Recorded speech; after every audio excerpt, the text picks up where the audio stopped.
देखिए, आतंकी हमले के जवाब में तुर्की ने इराक और सीरिया पर हमला बोला और जमकर बमबारी की है।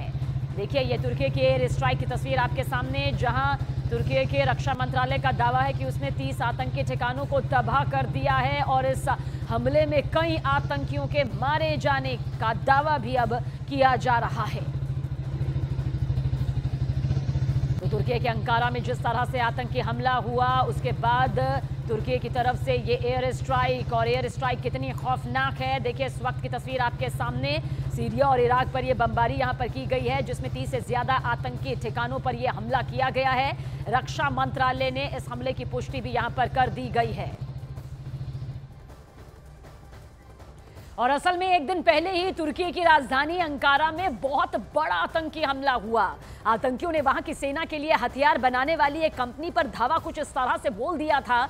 आतंकियों ने कंपनी में घुसकर देखिए किस तरह से अंधाधुंध फायरिंग की, जिसमें 5 लोगों के मारे जाने की खबर भी सामने आई।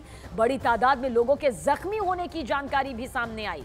और जो जानकारी निकलकर सामने आई उसके मुताबिक आतंकियों ने company Turkish aerospace industries INC में घुसने से पहले वहां बॉम्ब ब्लास्ट किया और फिर वहां देखिए किस तरह से ताबड़तोड़ फायरिंग शुरू कर दी। और तुर्की के मीडिया के मुताबिक आतंकियों में एक महिला भी शामिल है और सभी आतंकियों के पास आधुनिक हथियार और भारी मात्रा में गोला बारूद भी है। हालांकि अभी तक इस आतंकी हमले की जिम्मेदारी किसी भी आतंकी संगठन ने नहीं ली है, लेकिन जिस तरह से यह आतंकी हमला अंकारा में हुआ, उसके बाद तुर्की की तरफ से भी इस आतंकी हमले का जवाब दिया गया है। और इस भीषण हमले में तुर्की ने की राजधानी अंकारा को जिस तरह से ढहला कर रख दिया, जानकारी के मुताबिक वहां पर कुछ हमलावर एक टैक्सी में बैठकर पहुंचे और उन्होंने टैक्सी से उतरते ही वहां एक बम धमाका कर दिया। ये 2 तस्वीर इस वक्त आपके सामने है। इस धमाके की वजह से वो टैक्सी पूरी तरह तबाह हो गई, पर खच्चे उसके उड़ गए।